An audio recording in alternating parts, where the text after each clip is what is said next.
Well, hey family, this is Darlene. I was sitting here working on necklaces and I decided to go ahead and turn on the camera. What I did off camera was created a pendant. So what I was doing is I was looking online to find some really nice, unique pendants. I saw a couple, nothing I really want to order yet.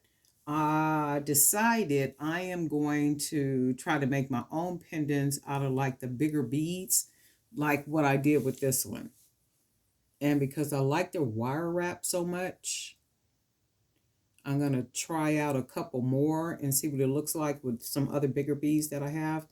But I like the way this turned out, and I'm hoping it'll look even better once I create a necklace for it. So I've already cut my wire. As you know, it's a little fussy. So we're going to go ahead and battle on through. So I'm going to go ahead and put the pendant on the wire. So I have this on here so far. So let's do this. And I'm going to lay it, let's see, like maybe right here. I got stuff all over the place, so maybe that'll give you a clear view as I begin to string the pieces on here. So for this one, I am going to use my turquoise color coconut shells. You know what? Let me try something. I'm going to take this, and I'm going to take this piece of wire and put it under here and see if that'll hold it for me right there. So let's see. So as long as I got it in the frame. So I'm going to go ahead and I'm going to bead the turquoise coconut chips. And you guys already know I like the coconut chips, and I need to order more of these too. So I'm going to go ahead and put about 5 of these to get started. So that's 3. We'll do 4 and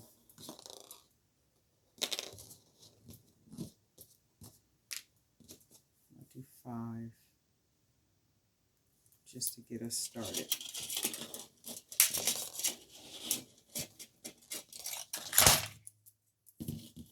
You know, that's the thing with the wire. I mean, it's sturdy and it's all good, but it is a challenge to work with sometimes. So let me see if I can get these all slid down. And the first little crease you get in the wire, you got problems. Okay, so that's going to be on that side so far. And then I'm going to work on the other side. I'm going to take this wire and see if it'll stay under there for me. And let's do 5 pieces on this side. 1, 2, 3,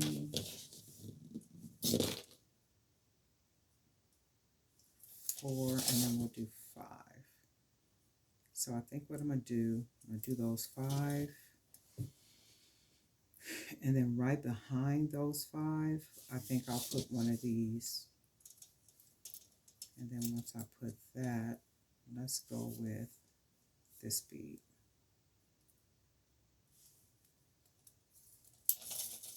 And that way we kind of got a lot of it done, and then it gives us an idea of what it's going to look like. And that's what it's going to look like so far. So let's go ahead and thread the other side.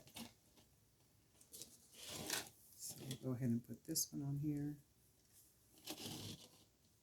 And we'll use this bead.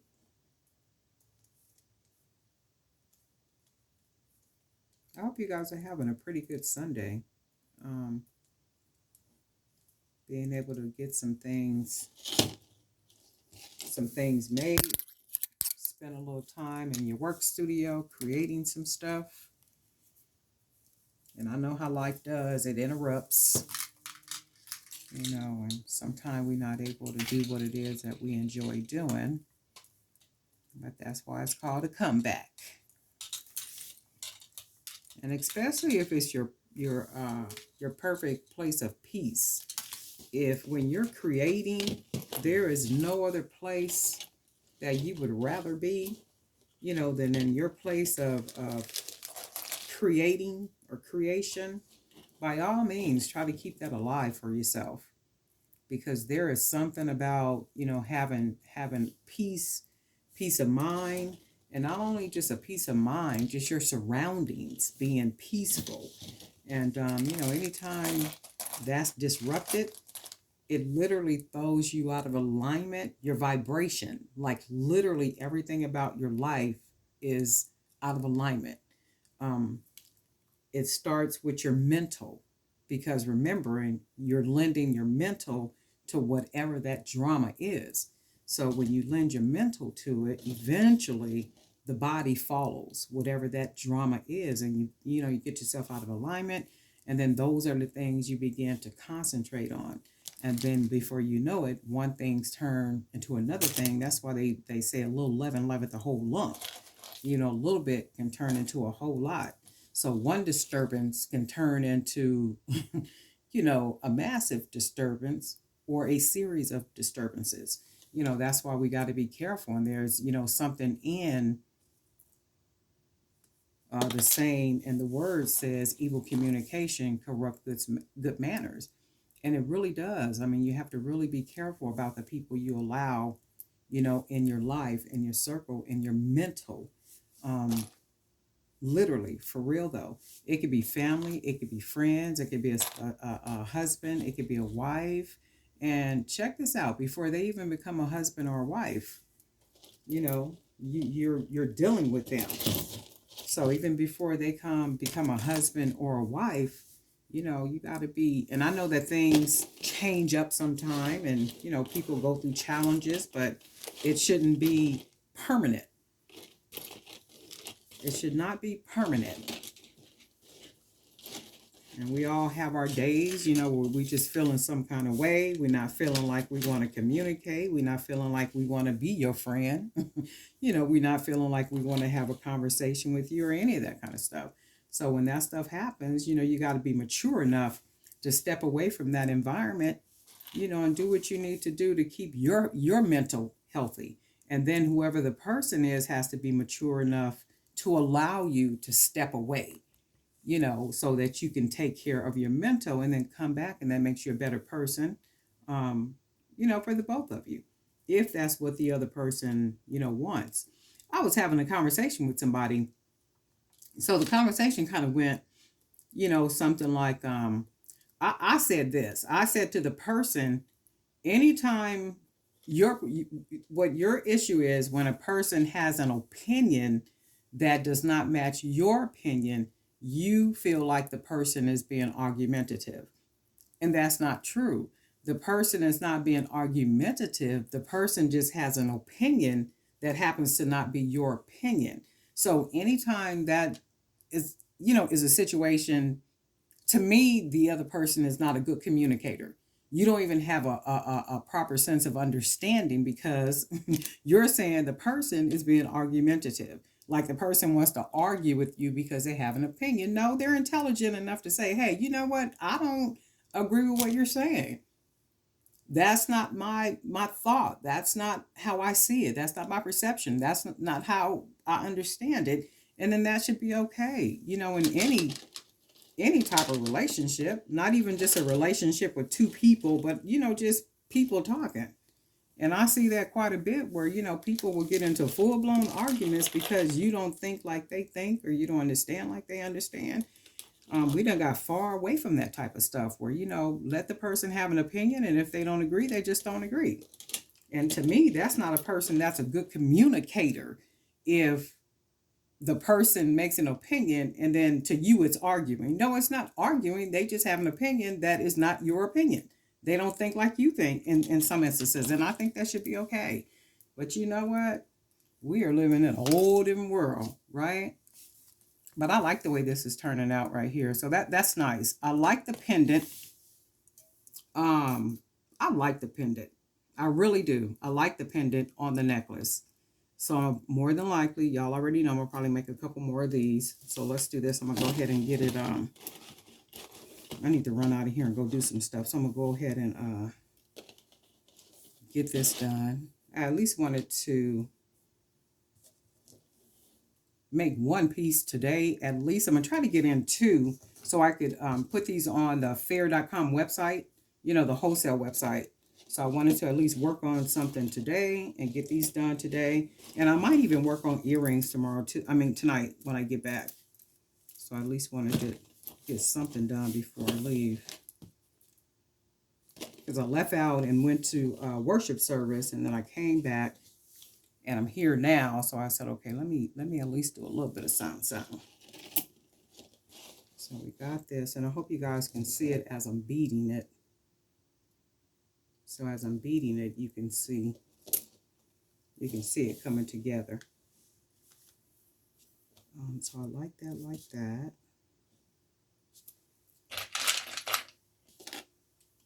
And then I like these little beads right here. Chances are I'm gonna go get more of these. I need more filler beads. So I need to find a place to get some of those, some filler beads everybody don't have. And do what I got to do. Okay, so I like that. And then I might even need to put, well, this has a little gold in it. I might even have to put some gold. Let's see if I got a little gold bead. Oh, you know what? How about this one? Let's see what these look like. The wire is a little, got some creases in it, so this might not go on here as easy as I want it to. So let's test it out and see.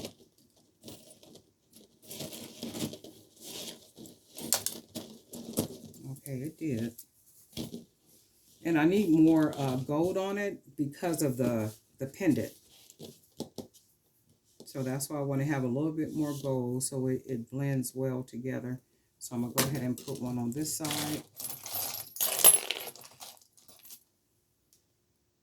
And then we'll keep on.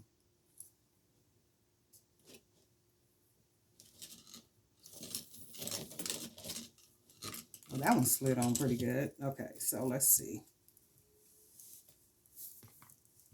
I like that. I like the way it turned out. Yeah, that's nice. I know a couple of women I can see in this necklace already with some cute little earrings, but I'll make the earrings out of these beads right here. I can see them already all dressed up in their little outfit and got this necklace on, these earrings. This is nice. Okay, so let's put, you know what? I think I'm going to use, let's use a couple more of these. Oops. I want to argue. Ain't nobody getting ready to be arguing with you when I'm not going to not have an opinion, okay? Who is you to be telling everybody else what they can and what they cannot think? And that's what one of the problem is nowadays. Shoot.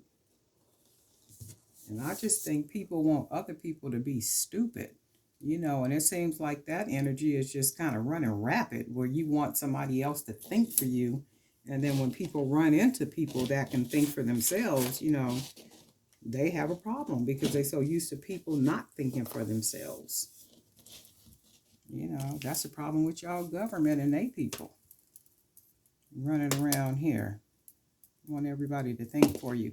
And I can only say that because I talk to a lot of clients, you know, at work. And they like literally want you to think for them. And I'm like, well, no, you're going to have to think this one out on your own. I can, you know, tell you the steps and give you resources and, you know, tell you what to expect. But when it comes to decision, I can't do that for you. I ain't going to be coming back talking about, well, Miss Darlene said. No, Miss Darlene didn't say that. And people are like that too. Miss Darlene didn't say that one. That is a trip. I did not say that. That's a problem. I know when we was growing up, my mom used to always be saying that they didn't let us get away with not thinking.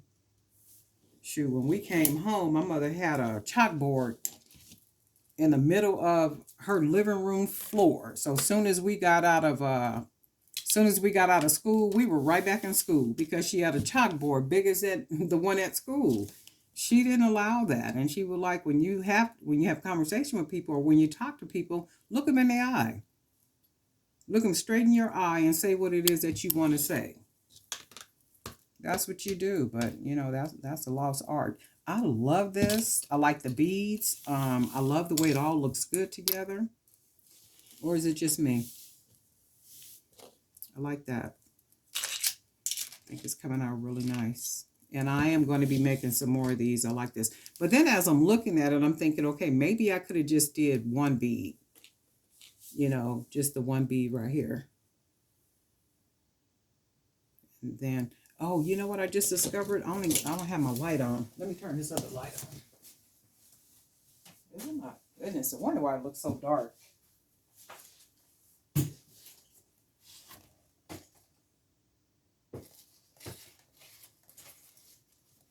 That should be a little bit better.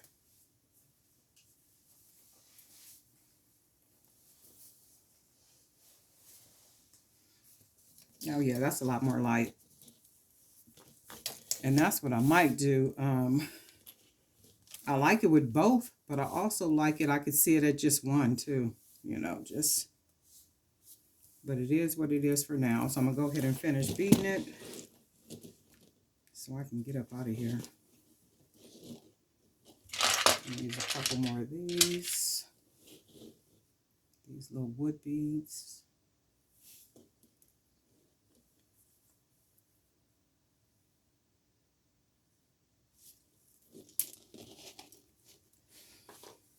I like that. And then, of course, you guys already know how I usually close it off with the smaller beads. So I'll put the smaller beads here, and then we have all this. And these beads match good. And they always do. Either one of the colors always match. Either the dark brown, the black, or this, I think they call this color cappuccino.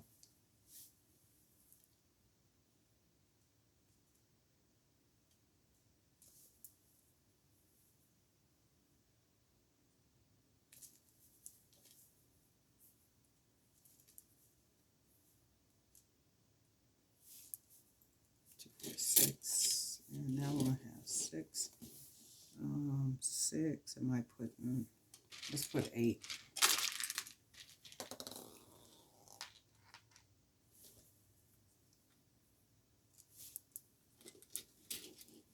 And now we have 8,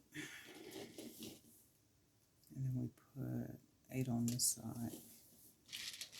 I was at service this morning. And that's how my mind think. I don't know if you guys think like this. Not even just a worship service, just kind of anywhere I am where there's people and you can, just kind of read and sense the vibe of people.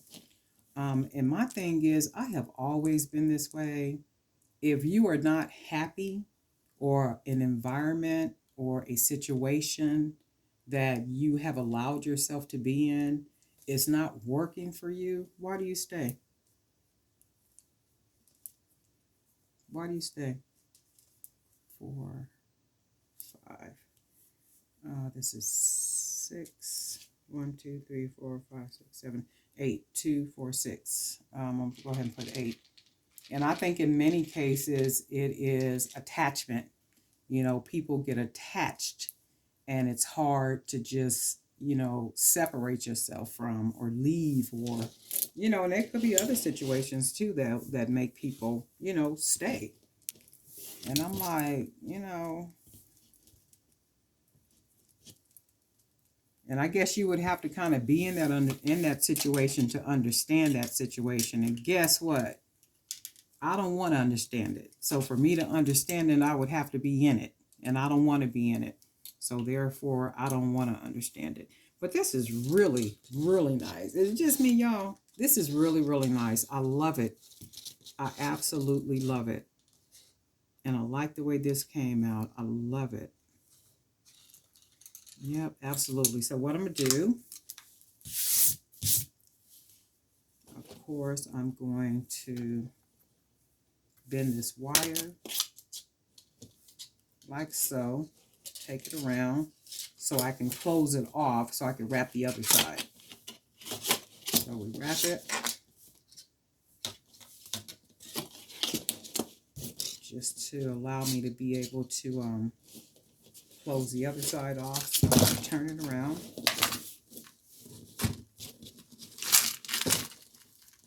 And I'm going to take the wire. I'm going to bend the wire over. Kind of put a circle with the wire in my fingers. And then I'm going to wrap.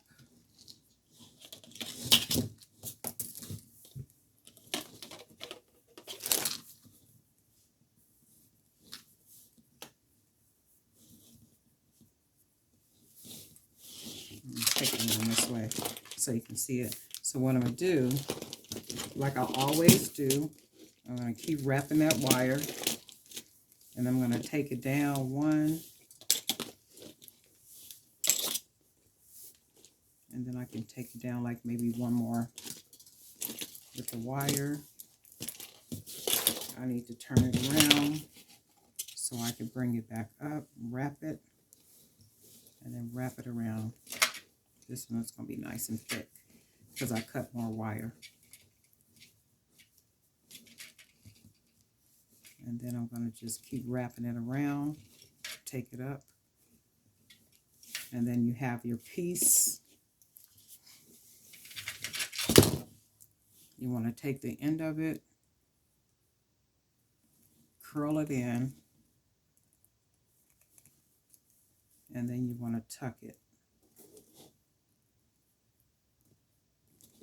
Tuck it right inside, and then you want to feel it. Make sure you don't feel anything sharp, because remember, if somebody buys it, you don't want anything poking, sticking, scratching. You don't want any of that going on. So I'm going to take this other side.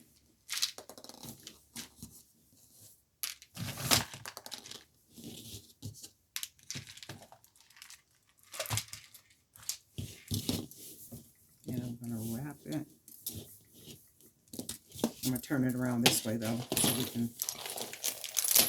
can see it. And I got everything on the table from what you guys can see. You're probably thinking like, Darlene, well, if you move some of that stuff out the way, right? Can y'all just let me be? Can y'all just let me be? Okay, so I'm going to take that, and then I'm going to wrap it. I'm going to take it down one of the beads, which is right here. And then we'll take it down the second bead down here. Turn it around. And then we want to start wrapping it, coming back up. So you got it going back up. And it's not a nice round circle, and you can always change that with these little pliers. So I'm going to take it up, wrap it, and then bring it in here. And then I want to take the end, and I'm going to turn it in. And then I'm going to tuck it. Okay. We want to check it, make sure we don't feel anything sticking us, poking us, anything like such. And then this is what we got so far. And remember, I still need to go get some, jump rings. I didn't go by the store. I might do it later on when I leave, or you know what, whenever I make it there. And hopefully it'll be, if not this evening, tomorrow. But I will get them, definitely, because I need to finish them off. In the meantime, I'm going to put the jump ring on here so I can close it off.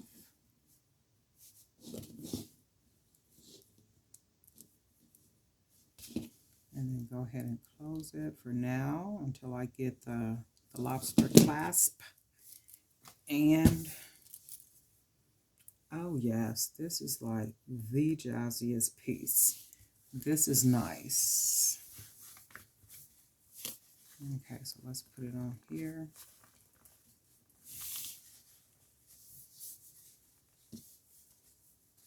This is nice, right? Or is it just me? I'm gonna raise this up a little bit. This is really nice. And it got to be the way that I have the whole camera set up, because what I did is in my work studio, the other table over here, I have so much product on there that I can't sit at that table and work. So I had to put another table in on this south side, south side of the room. And I got stuff all over this table, but this is the only space that I could work like right now, because on the other side is computer, it's like all kind of stuff over there. So I'm like, I'm gonna have to figure out maybe a better way, even if it's a little ways off. Even if I push it back, I don't think you guys can see it really well. So we might have to just keep doing it this way for a minute until I figure something else out. But I do like the way this came out. That pendant is really cool. So I am going to be making more of these. I mean, the idea with the pendant is to try to make my own pendants and try to make them as unique as possible to where they don't look like, you know, other people's jewelry. And the thing with that is, for me, there's a certain market in mind for my product. And it's not the person that walks into the office every day, you know, which is kind of like obsolete. It's more like the person, like my niece's mom, who's a burlesque dancer, people that might be in the arts, you know, people that have to dress and have to be really dramatic in their dressing as it comes to the statement necklaces. And I think I said that before, where we would cover red carpet events, movie premieres, television premieres, like all this type of stuff. And I would be thinking like, oh my God, they need to be wearing my jewelry. But remember, when you're doing that type of thing, you can't be soliciting. You know, you can't be doing that. They'll automatically stop you from coming. So if they see you wearing something, you're close enough or whatever, you know, they can ask you about it. And then keep in mind too, like a lot of the events that they have, let's say like when they was having them BET events, and they would allow vendors to come in, but you would have to pay to be a vendor. And then guess what? Give your merchandise away. So you want me to pay to be a vendor. Now, this is how a lot of those events are, where there are celebrities and, you know, high profile people. So you want me to pay to be a vendor. You want me to give away my product to people who have the money to pay. To me, that never made sense, because even if I'm giving you something, that still don't mean you're going to wear it. It still does not mean that I'm going to get, you know, notice for it. You know, like my brand is going to be highlighted. So to pay thousands to be there and then give away thousands in merchandise, with me, it just never sat right. And then I remember thinking, when I looked over their archive of, you know, brands, they could be small brands, big brand, of course, big brands, smaller brands. And then I remember thinking, okay, well, they were there, they paid to be there, but have I ever seen a celebrity speak about their product or even wear their product? And in my mind, the answer was no. So you're basically giving away something to people that can afford to buy it. Get out of here with that. That don't even make sense to me. So for me, my mindset was always, I'm going to figure out a different way in order to do this. And I have. So it makes sense to me. But anyway, I done went off on another tangent. Y'all know how I do. It ain't a sermon though. Okay. But anyway, Darlene Knight, Jewelry by BDK. I'm going to run up out of here and go do some stuff. And guess what, folks? We'll talk soon.